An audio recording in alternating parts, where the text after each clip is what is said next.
Some of the questions that Richa ma'am was asking, some people have answered slight, like, can't you hear? Something you want to say? You want to dance again? Okay, so what I want to tell you that when you are answering questions in exams, you have to be specific. You cannot say slightly pregnant, like maybe slightly pregnant, or she, okay. So, it is specificity of your answers will fetch you better marks. So that reminds me of a small story which I am going to tell you. This is, you want to say something, somebody raise the hand. Okay. So this is a story of a man. Okay, he was a very good man, did all the time good work, did not do anything mischievous throughout his life, and one day he died, as all of us will. So he died and he goes to the heaven because he has done very good things on earth. So God asked him that you have been such a nice man, ask whatever 2 wishes you want to ask. He was a man, so listen to me carefully. Okay? So God asked him that ask me 2 wishes. Whatever you ask me, I will give you those 2 wishes. This man thinks a lot, and then he comes up with the answer. He says that I have been so good, I have done nothing wrong, I have never been drunk, I have never done any bad behavior with anybody. So God, if I can ask, please give me 2 things. God asks what 2 things? He says, I want to taste the best drink and I want to get the best lady. So God says, okay. And God goes inside, then the door opens, and on one hand of the God is water, and the other hand is Mother Teresa. The best lady and the best drink. You are not understanding me. I hope guys will understand. Have you understood? He wanted the best drink and the best lady. But, no, they are not understanding the joke. It is a joke. Okay?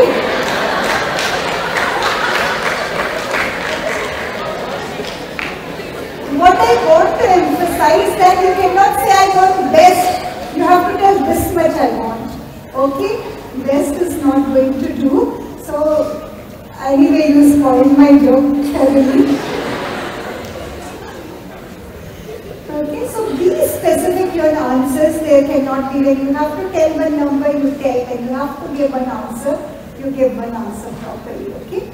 So with this non-joke joke, we'll start the class of PPH. So PPH is postpartum hemorrhage. As Richa ma'am told that pregnancy outcome, she told you about APH. It is maybe something like that. Continuation. As soon as the baby is born and baby is with the mother, we all feel very happy that okay, our job is done. Now we can go for a break. But the story doesn't end here. This part, a few minutes after the birth of baby, can be very disastrous, and it can take much more energy than you have put throughout 9 months in caring for that baby.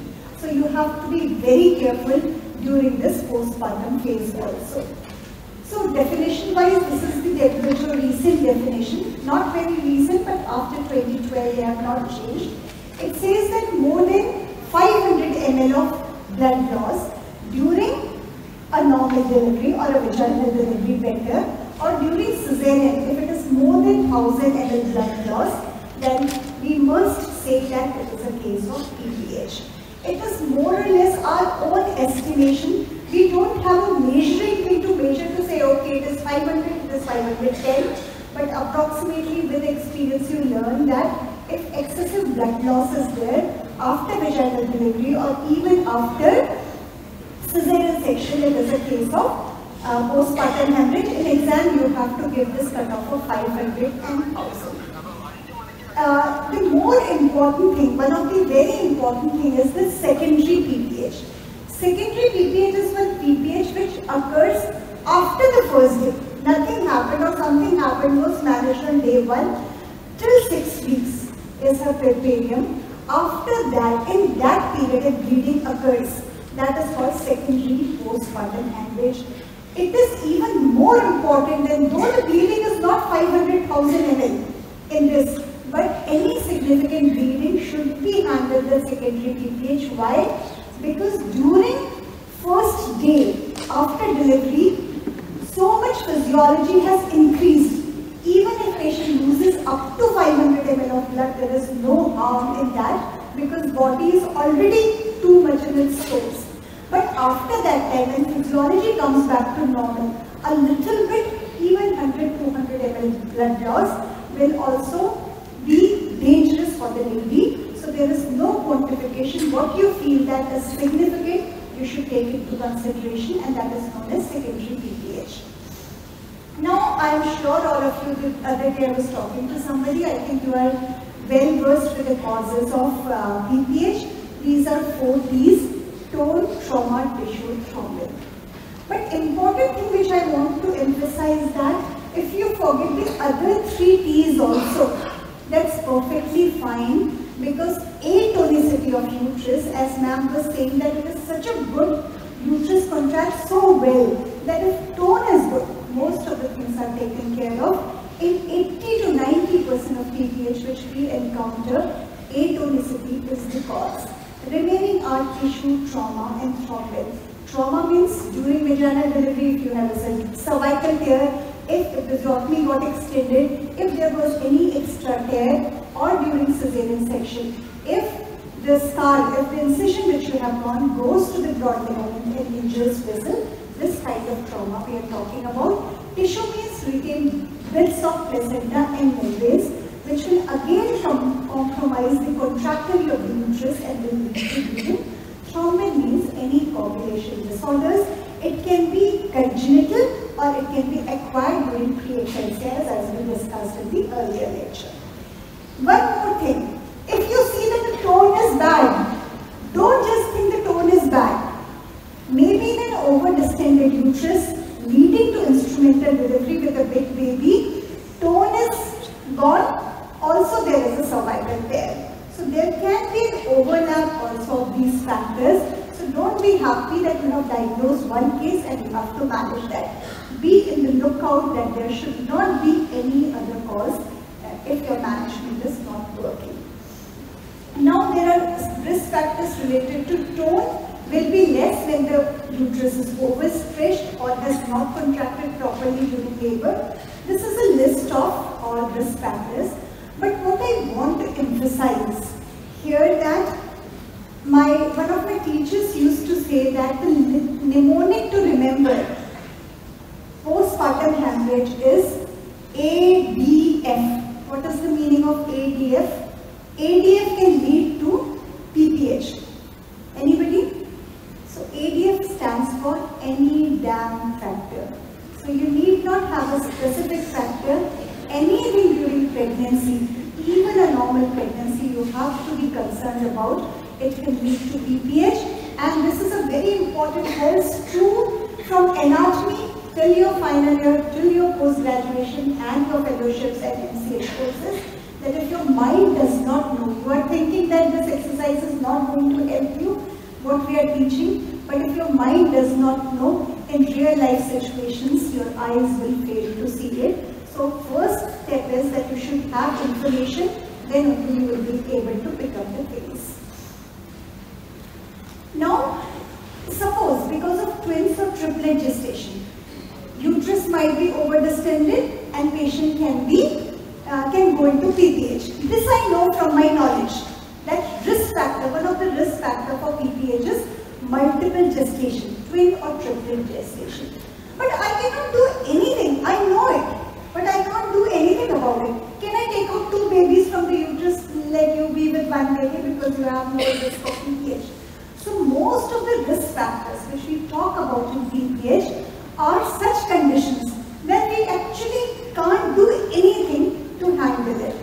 But luckily we have a very good strategy which is known as active management of third stage of labor, or AMTSL, which has 3 components. If you follow in every pregnancy, because I told you any pregnancy can land up with PPH. So if you follow these 3 principles, as soon as the baby is delivered, we call it, what do we call it? Active management of third stage of labor. the risk of patient going into PPH is very, very low. And what are these 3 factors? First is you have to give some uterotonic after the birth of the baby. Usually, what uterotonic has been recommended throughout the world is oxytocin these days. So during my PG time, we were giving many things, Mithergin, Symptometrin we used to make, and oxytocin also for some patients.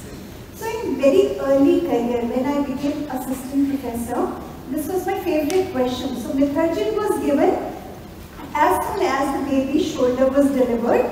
We gave Mithergin. The reason was that ultrasound was not that common that time. We thought that baby should not get stuck inside, and we did not wait for entire baby to come out, because when you give IV Mithergin, it goes back to heart and gets distributed and comes to uterus. That also takes some time. So exact time of giving the Mithergin injection was at the time of anterior delivery of anterior shoulder you give. So I was taking Viva. I was very early, maybe my first exam or second exam I was conducting for students, and I asked a boy, why do you give this? It used to be my favorite question that time.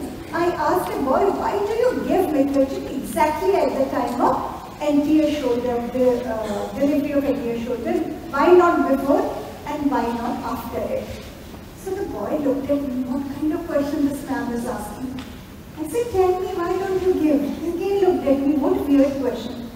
I also started getting irritated. That time my patience was even lesser. So I asked him multiple times, and every time he was surprised. And finally he decided that he wanted to tell me. He said, ma'am, till I see the shoulder, where will I give the injection? You understand? Whom do you give the injection? Injection is not given to the baby. Injection is given to the mother. Okay? So this was one of the experiences. So that's why actually I went back and read the book. It's written in the books that give the injection at the time of anterior shoulder. They have not mentioned whom to give. Whether it should be given to doctor, sister, baby, nurse. They have not written, or assistant.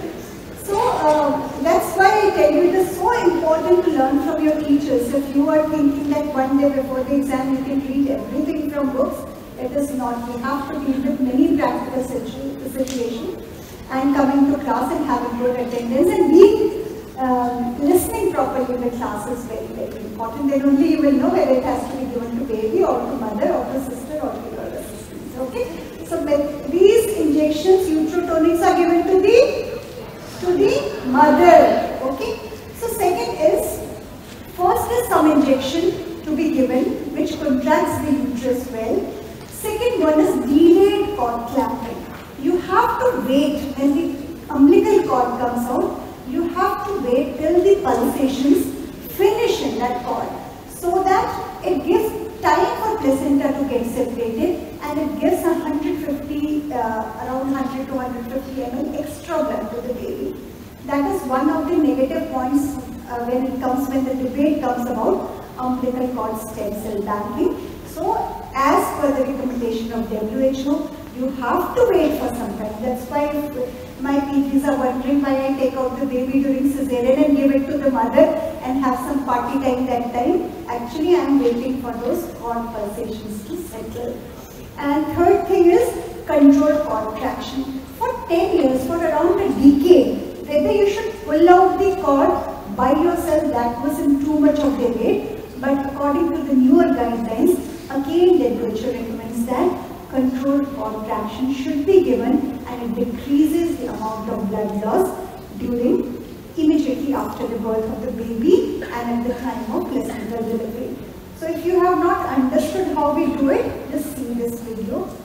Okay, so I will repeat it. These are the 3 steps we just discussed, showed you in the video. So this can be one of the questions for you in exam. So first thing is uterotonics after delivery of the baby, delayed cord clamping and controlled cord traction. It can come as an MCQ also, so please remember these 3 steps.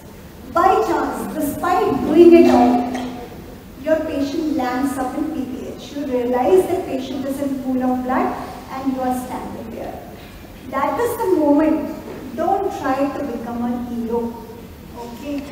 So every time, whenever we are managing patients, especially on the surgical side, there has to be a balance between the surgeon's heroism and patient's health. Okay? So call the team, call everybody who is available, give your PGs or give your assistants work that they should be calling blood bank, they should be calling other people to help you, anesthesia to help you in case the health arises. But still, I would like to say that everybody in that team plays a different kind of role. So somebody will be running, they will be anxious, you have to control that. Somebody needs to think what should be the next step. This much coolness is actually too much. She's smiling and very cool. And this I think we cannot afford. But you have to be happy and keep in a team you have to work. Important thing is you have to order because we have lost blood. As ma'am told in the blood in the morning session, blood for blood. Patient is losing blood. First you have to really send somebody. Somebody should run to arrange blood. Ask for as much help as possible. Problem with PPH is that it happens in the night when hardly any people are available. It requires multimodal treatment and one person should be there. Everybody should not be working like a crowd. One person has to take the charge and he or she should be the person who is thinking and planning the management. It cannot happen that 10 people of their own they are working. So one patient like that, team leader is very important. What all we can do? So management of PPH can be of non-surgical or it can be surgical. Non-surgical, this answer will help you in exam to answer your questions. So non-surgical can be either pharmacological agents which are drugs or it can be mechanical kind of help.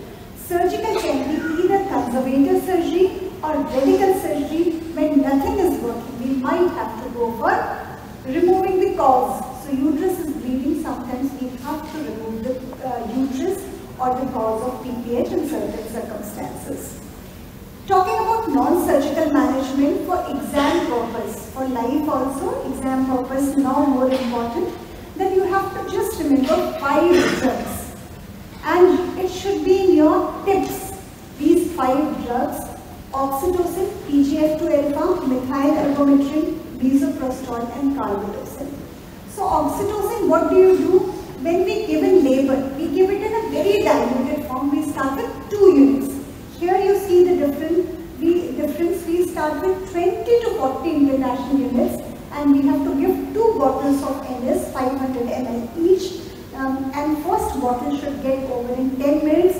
The second bottle should get over in 2 hours, that is 250. Okay, this is the rate you have to start.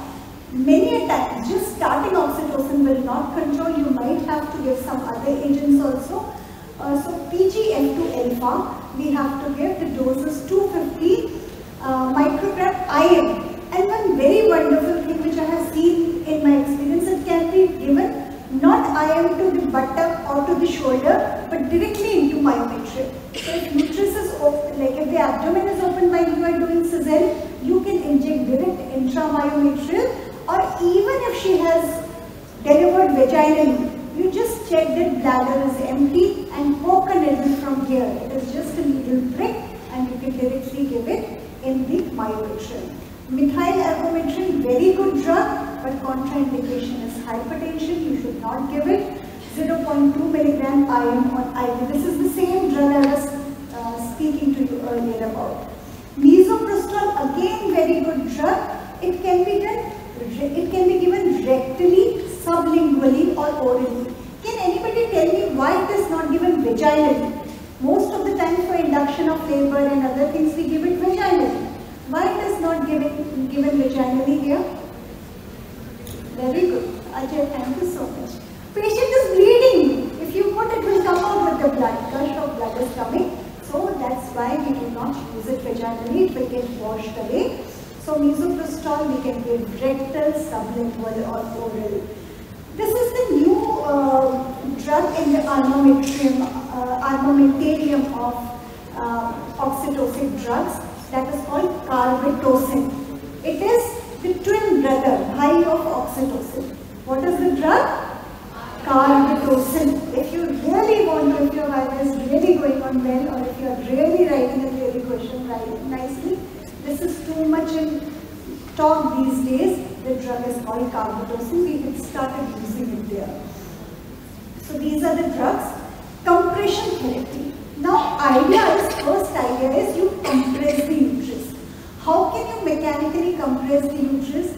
Look at the first picture. One hand is in the vagina, the other hand in the abdomen. Compress the uterus.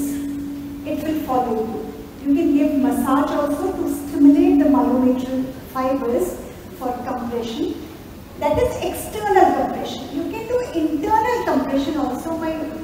This never works with me. So internal compression means you put a balloon inside. Fill that balloon nicely so that from inside there is pressure on the blood vessels. Okay? So it can be done. Don't worry about. There are different kinds of. You can use Foley's condom catheter, or you can use Bakri balloon. There are so many esophageal tubes can be used. Whatever is available. Some balloon. The idea is that some balloon has to be put inside the cavity to give. One is external compression, one is internal compression. So anything can be done. Both shows good results. Whatever is available, whatever you are okay with. This thing somebody might ask you actually. This is government supplying many places non-pneumatic anti-shock garment. This is basically what it does. This is to refer the patient. I told you in the beginning only for surgeons it is very important. We feel like being hero. But don't try to be hero first. See how much you can do. Patient's health is most important. That heroism comes in our blood somewhere, but you should always keep on telling yourself that no, first is patient health, then is my heroism. So if you are in a peripheral center and you do not have facilities and team and setup to manage your patient with PPH, shift her as fast as possible. Because first 1 hour is called golden hour. Patients need to be managed in that particular hour to get the best benefit and the best results. So while transferring the patient, this Government of India supplies this kind of garments which can be nicely wrapped around the body of the patient. So that what does it do? It decreases, pushes the blood inside the uterus. So availability to all other organs of blood and mixed oxygen is more. So this also somebody might ask you about non-pneumatic anti-shock garment. Third is conservative surgery. Surgery is not everything that we remove everything. So conservative surgery, even if patient has delivered vaginally and your mechanical as well as pharmacological management is not working, shift the patient to OT, open her abdomen, because under direct vision you can do better. So in that case, some conservative surgeries can be done, and you have to remember conservative surgeries can be done for traumatic PPH, can be done for atopic PPH. Traumatic PPH, very important. If there is a cervical tear that is bleeding, please repair. Uterus is well contracted, you repair the cervical tear, vaginal tear. If hematoma is there, manage that, drain that hematoma and repair it further. And if there is a ruptured scar, because of increased incidence of cesarean section, we are seeing many cases of ruptured, not many I will say, some cases of ruptured scar. So every ruptured scar does not require a hysterectomy, and if it is bleeding so much, we have to just repair and see what hemostasis is. Other conservative surgeries are compression sutures we put. There are 100 types of compression sutures. The first one which came is called B. Lynch. Okay. So any kind of, you do not need to remember all the sutures.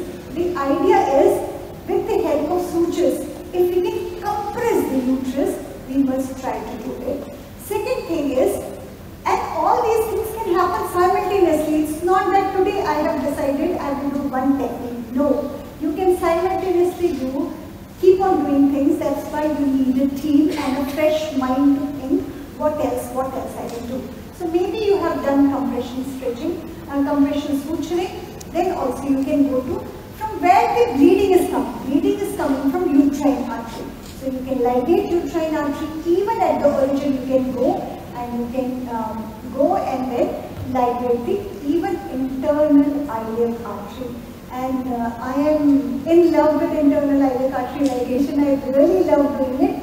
I feel that rather than wasting time, we should just open the peritoneum, retroperitoneal area and ligate the internal iliac artery. It gives very quick, wonderful results. Ultimately, one thing, to remove the uterus, to save the uterus.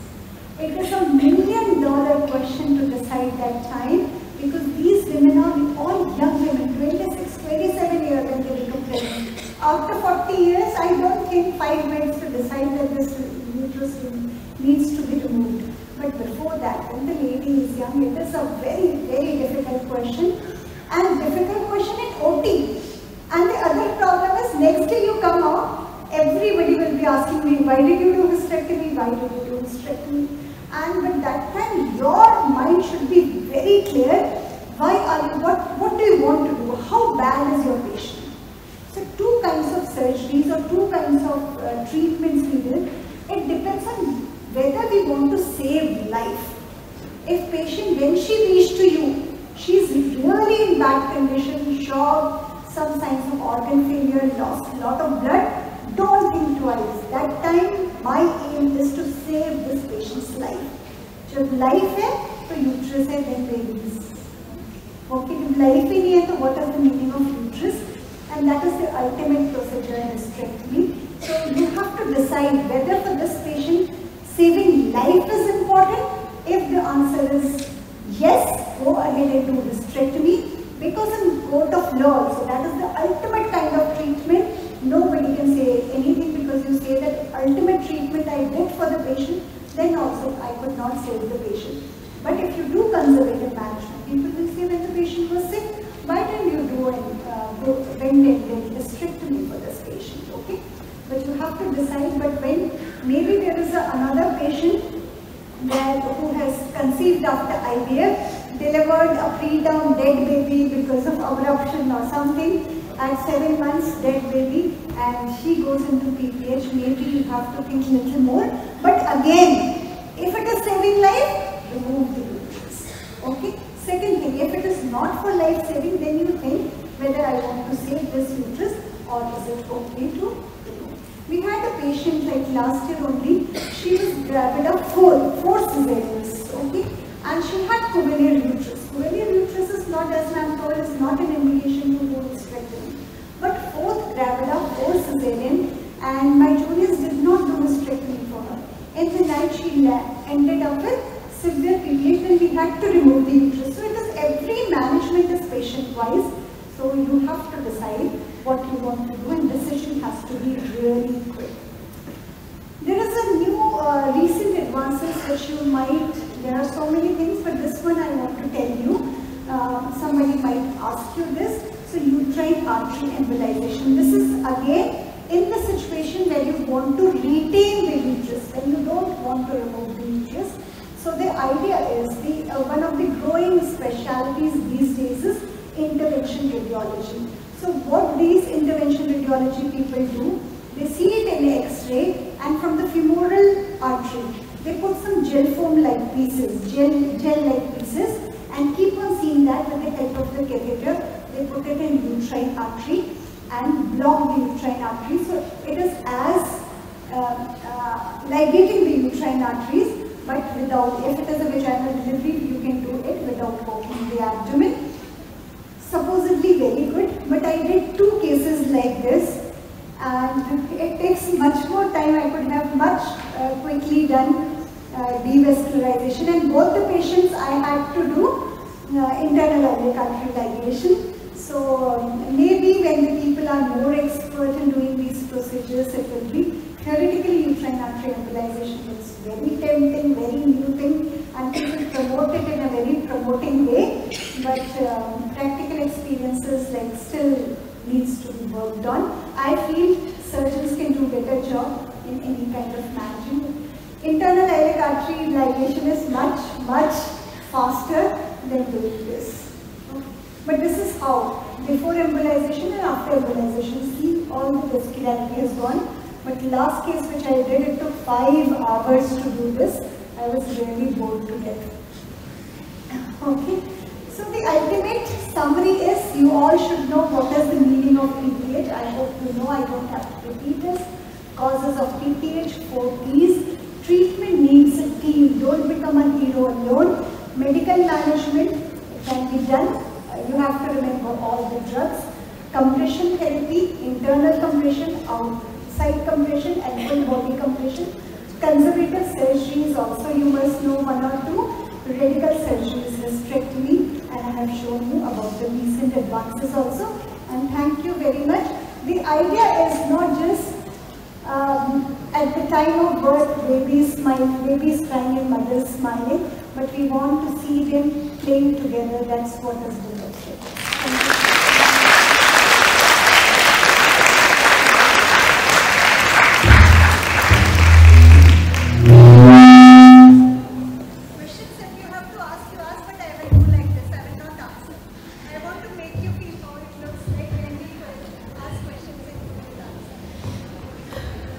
I think a wonderful presentation, Dr. Diksha. Just one word I wanted to add, that regarding that embolization, actually I've seen it better working.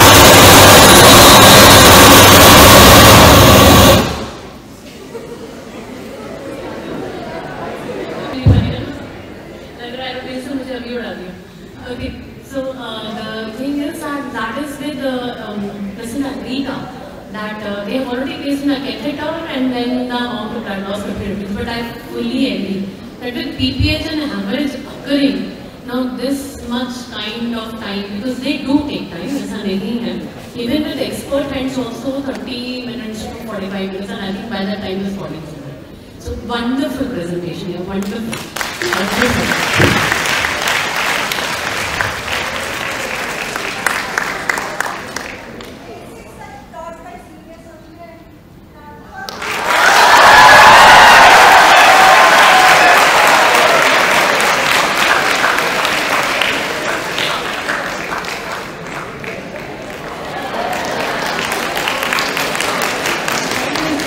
Thank you so much, ma'am, for a stupendous session and a very awe session. #awe.